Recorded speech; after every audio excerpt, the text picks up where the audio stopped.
casa própria está ficando impossível. Você trabalha, junta dinheiro e mesmo assim não consegue comprar um imóvel, uma casa. E não é impressão sua, a conta simplesmente não fecha. O preço dos imóveis sobe, os juros dispararam e o salário foi ficando cada vez mais para trás. E aí começa a dúvida: será que o problema sou eu ou será que o jogo mudou? Antes de mais nada, já te peço um favorzinho, já se inscreve aqui no canal. Esse canal é justamente para entender por que as coisas básicas ficaram cada vez mais difíceis. Isso não acontece só no Brasil. Tem jovem no mundo inteiro trabalhando, ganhando dinheiro e mesmo assim não consegue comprar imóvel, não consegue comprar a primeira casa. E não é falta de vontade. A maioria quer ter um imóvel, quer ter a primeira casa, só que cada vez menos gente consegue. E aí vem a pergunta: por que o que era relativamente simples para nossos pais virou quase que impossível para a gente? E quando você começa a olhar com calma, dá para entender o porquê. Tem duas coisas acontecendo ao mesmo tempo. Primeiro, a primeira é óbvia: o preço dos imóveis disparou. E não é, subiu um pouquinho. Não, subiu muito mais do que a inflação. Os preços dos imóveis residenciais no Brasil tiveram uma alta de 6,52% em 2025, contra a inflação no período que foi de 4,26%. Ou seja, a conta já começa errada. Vamos trazer isso para a vida real. Você e sua parceira, seu parceiro no começo da vida, 30 anos, querendo comprar o primeiro apartamento, ganhando ali uns 3 mil, 4 mil reais cada um. Renda total, vamos por 8 mil, e os dois trabalhando, fazendo tudo certinho. Beleza. Com 8 mil vocês querem comprar um apartamento. Simples, um apartamento de 500 mil. Agora vem a conta. Você precisa de uma entrada, né? Com 500 mil, a entrada vai girar em torno de 100, 150 mil. Já é difícil juntar essa soma, mas piora. Você financia o resto e a parcela vai para a casa dos 4 mil e pouco. Só que aí tem um detalhe. Você nem pode pagar isso porque o banco não deixa. A parcela não pode passar mais de 30% da sua renda. Ou seja, a conta nem chega a fechar. Não é que ficou difícil, ficou praticamente fora do alcance. Mas tem uma segunda coisa que pesa ainda mais: o financiamento. Porque quase ninguém compra imóvel à vista. Então você entra num financiamento de 20, 30 anos e aí vem o problema: os juros. Hoje você está falando de uma taxa de Selic perto de 15%. E isso não é um detalhe. Isso vai definir quanto você vai pagar no final.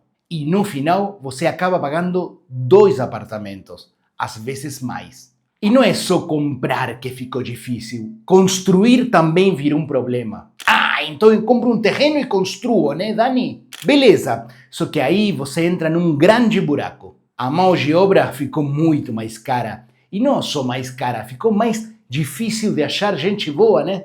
Quem já tentou fazer uma obra sabe. Atrasa, dá problema, estoura o orçamento do nada. E quando você coloca tudo na ponta do lápis, o custo final de construir uma casa hoje não tem nada a ver com o que era alguns anos atrás. E aquela ideia de construir sai mais barato, muitas vezes, já não é verdade. E tem outra coisa que quase ninguém fala. Para quem tem renda baixa, comprar um imóvel nunca foi fácil. Isso não mudou.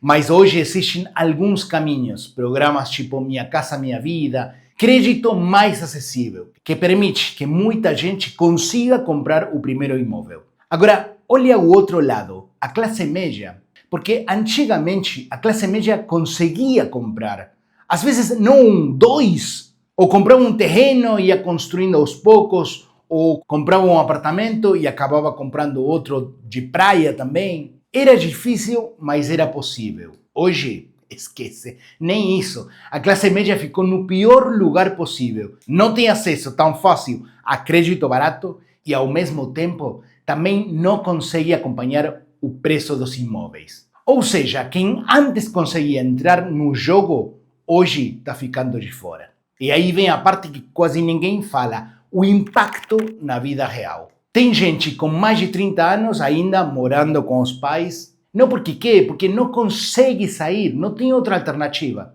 Casal adiando filhos, porque quando olha o que cabe no bolso, Sei lá, são apartamentos de 30 metros, 40 metros quadrados, que anos atrás isso era o tamanho só da sala. E hoje é o apartamento inteiro. E aí você começa a entender o tamanho do problema. Porque antes era normal comprar um imóvel com 27 anos, era a idade média. Hoje, isso foi parar perto dos 40 anos. Você basicamente empurrou a vida adulta uns 10 anos para frente. Seus pais compravam casa antes dos 30 e você ainda está tentando pagar o aluguel.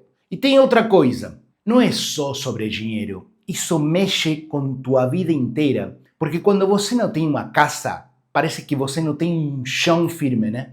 E aí tudo começa a ficar meio suspenso. Formar uma família, ter filhos, pensar no futuro, tudo vira para depois. Quando der, quando a coisa melhorar. Só que esse momento de depois não chega. E aí até as coisas básicas, tipo pensar numa aposentadoria, começa a parecer um luxo, não um plano. E tem outro ponto aqui que é geracional. Muita gente olha para a geração mais nova e fala: esses caras não querem nada com nada, não querem comprar casa, sabe que preferem viajar, só pensam em experiência, ficam o tempo inteiro aí no TikTok, não estão nem aí para isso. Mas será que isso é verdade? Talvez não seja isso, talvez seja escolha, talvez seja a única alternativa que eles têm. Porque quando o acesso fica difícil, aí você muda as prioridades. Você para de pensar o que está distante e começa a valorizar o que está aqui, a seu alcance. Uma viagem, uma experiência, uma liberdade que você ainda consegue pagar. Não porque é melhor, mas porque é o que dá. E aí acontece um efeito meio invisível, mas muito pesado. Como menos gente consegue comprar o primeiro imóvel, mais gente fica presa no aluguel, por mais tempo. E aí o que acontece? O aluguel vira um dos bens mais disputados. E quando todo mundo quer uma mesma coisa, o que acontece? O preço sobe. E sobe de um jeito que começa a apertar de verdade. Porque aí não é só que você não consegue comprar, você também começa a não conseguir alugar. E aí aparecem soluções meio improvisadas, tipo co-living.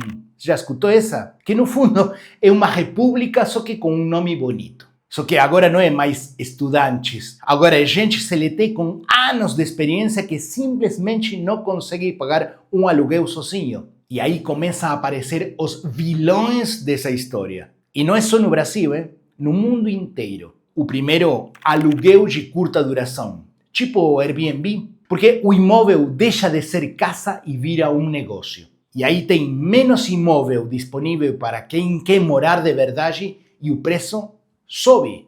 E o segundo vilão, compra de imóvel como investimento. Gente comprando para alugar, fundos comprando prédios inteiros, estrangeiros comprando em massa. Isso também tira a oferta do mercado. Só que tem um detalhe importante. Vários países já tentaram travar isso. Barcelona já tentou limitar Airbnb, cidades nos Estados Unidos também estão restringindo, Europa inteira discutindo isso e até agora não resolveu o problema. Ou seja, não é tão simples assim. No final, não é que ficou mais difícil, é que o caminho ficou diferente. E continuar fazendo do mesmo jeito não garante o mesmo resultado. Então talvez a pergunta não seja só quando comprar, mas como entrar nesse jogo sem travar a sua vida. Me fala real, você já conseguiu comprar sua casa ou ainda está no aluguel? Se esse vídeo te ajudou, já te peço um favor, se inscreva aqui. Eu sou Dani Bennett e se você chegou até aqui, parabéns. Você já está pensando como seu eu do futuro.